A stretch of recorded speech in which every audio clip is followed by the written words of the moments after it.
দৈনিক ইনকিলাব এর ৩৯তম প্রতিষ্ঠাবার্ষিকী উপলক্ষে আলোচনা সভা ও দোয়া মাহফিল ময়মনসিংহে নান্দাইল অনুষ্ঠিত হয়। উক্ত আলোচনা সভা ও দোয়ার মাহফিলে দৈনিক ইনকিলাব এর সংবাদদাতা মাওলানা হাবিবুর রহমানের সঞ্চালনায় বক্তব্য রাখেন নান্দাইল উপজেলা নির্বাহী অফিসার শারমিনা সাত্তার, নান্দাইল মডেল থানার অফিসার ইনচার্জ মোহাম্মদ আনোয়ার হোসেন, উপজেলা কৃষি কর্মকর্তা কৃষিবিদ নাইমা সুলতানা, সাবেক মেয়র AFM আজিজুল ইসলাম পিকুল, জামায়াতে ইসলামের আমির কাজী শামসুদ্দিন, জেলা যুবদলের সাধারণ সম্পাদক রবিউল করিম বিপ্লব, সিনিয়র সাংবাদিক এনামুল হক বাবুল। এছাড়াও সেখানে উপস্থিত ছিলেন বিভিন্ন নেতৃবৃন্দ সহ বিভিন্ন প্রিন্ট ইলেকট্রনিক্স মিডিয়ার সাংবাদিকবৃন্দ। হুমায়ুন কবির, জেলা প্রতিনিধি। ছবি চিয়ে বিস্তারিত। আমাদের প্রিন্ট ইলেকট্রনিক মিডিয়ার সকল সাংবাদিকবৃন্দ, সকল স্তরের রাজনৈতিক নেতৃবৃন্দ, সকলকে আসসালামু আলাইকুম। ৩৯ বছর একটা লম্বা যাত্রার সময়। এই ৩৯ বছরে অনেক ঘাত প্রতিঘাতের গল্প আছে, অনেক বেদনার ইতিহাস আছে। আগামী দিনগুলো যেন অত্যন্ত সাফল্যমণ্ডিত, অত্যন্ত সুন্দর হয় এই পত্রিকার জন্য। আজকের দিনে আমরা সকলে সেই দোয়া করব। আমাদের নান্দাইল উপজেলায় দৈনিক ইনকিলাবের যিনি কাজ করেন, অত্যন্ত এই পত্রিকার পাতায় উঠে আসে, সেই কামনা ব্যক্ত করে এই পত্রিকার অত্যন্ত দীর্ঘ যাত্রা, সুন্দর যাত্রা কামনা করে আমার বক্তব্য এখানে শেষ করছি। ধন্যবাদ সকলকে। আসসালামু আলাইকুম। এনসিপি তথা আপনার গণতান্ত্রিক ছাত্র পরিষদের ওই মাঠে আমাদের এই শব্দটা ইনকিলাব বলে যেন স্পিড চলে আসে। সেই স্পিড চলাটা মানে আমার শুরু অনেক আগে থেকে। যখন আমি কলেজে পড়তাম তখন আমার যে বড় চাচা ছিল সব, উনি বলতো যে আসার সময় কিন্তু পেপারটা নিয়ে আসে। ওই শহরে থেকে পেপারটা নিয়ে আসতে হতো ডেলি আমার, যার কারণে এই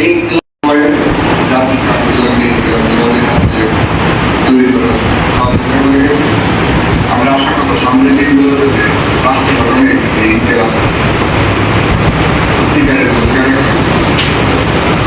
এবং এই জাতিকে ক্রান্তি করতে, এই জাতিকে ঐক্যবদ্ধ করে সুসংহত রাষ্ট্র কায়েম করতে পারে সেই সহযোগিতা। পাশাপাশি এই ইনকিলাব আমাদের সামনে এগিয়ে যাওয়ার শুভকামনা রেখে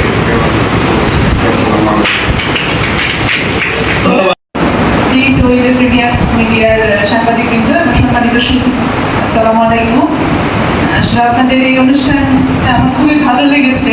আমি আপনাদের অনুষ্ঠানে একটা অংশ হতে পেরেছি আমার অফিসে, যেহেতু সেজন্য আমার খুব ভালো লাগে, কাজ করেছে। গতকাল ইনকিলাবের সাংবাদিক সাহেব নিয়ে এসেছিলেন আমার কাছে। তো আমি আসলে আপনাদের যে এত মানে সবাই ইসলামিক কনফারেন্সে অংশগ্রহণ করবে। ইরানের মধ্যে সবচেয়ে বড় হোটেল আল রশি, সেখানে বাংলাদেশের প্রতিনিধি নিষ্ঠার দিকে এগিয়ে নেওয়ার জন্য ইনকিলাব প্রতিষ্ঠা করেছিলেন জমিয়তুল মুদারিস সিরিয়ার পক্ষ থেকে। আজকের এই অনুষ্ঠান দীর্ঘ ১৭ বছর পরে আমরা আজকে এই অনুষ্ঠানে সমবেত হতে পেরেছি।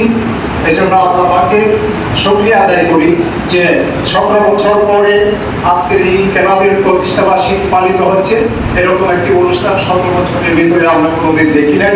এই জন্য যারা হাবিবুর রহমান সাহেবকে আমাদের পক্ষ থেকে, ব্যক্তিগত পক্ষ থেকে অভিনন্দন জানাচ্ছি, ধন্যবাদ জ্ঞাপন করছি।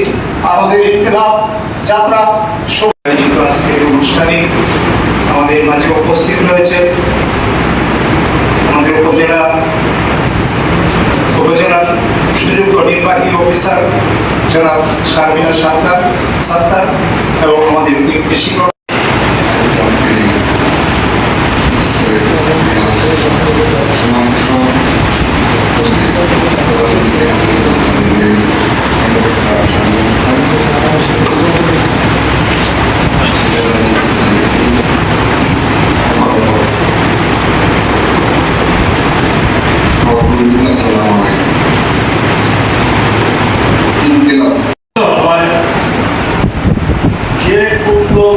আন্দোলনে সহায়তা করেছে, কে কতটুকু ক্ষতিগ্রস্ত হয়েছে, এটা এখন একটা বিষয়।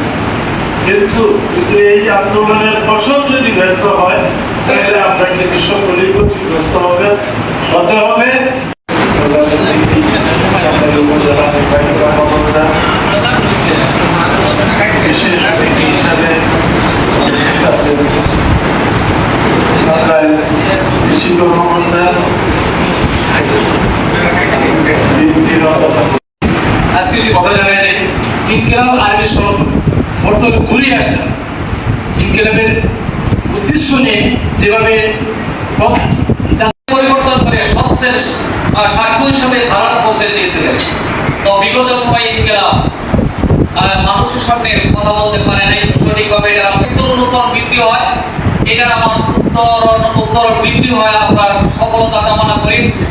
আমি আমার কথা এখানে শেষ করছি। সকলকে ধন্যবাদ জানাই।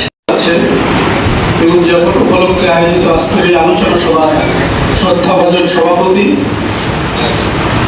প্রধান অতিথি হিসেবে উপস্থিত আছেন নান্দাইলের সুযোগ্য নির্বাহী কর্মকর্তা জনাব শাহরুখ সত্তার, উপস্থিত অন্যান্য বিভিন্ন রাজনৈতিক দলের হাত ধরে। তো এই পত্রিকার একটা বিশেষত্ব হলো যে ভারতীয় আধিপত্যবাদের বিরুদ্ধে সবসময় সোচ্চার ছিল এই পত্রিকা। একটা ঘটনা আমি স্মরণ করে দিতে চাই, সেটা হচ্ছে 2014 সালে যখন শেখ হাসিনা সরকার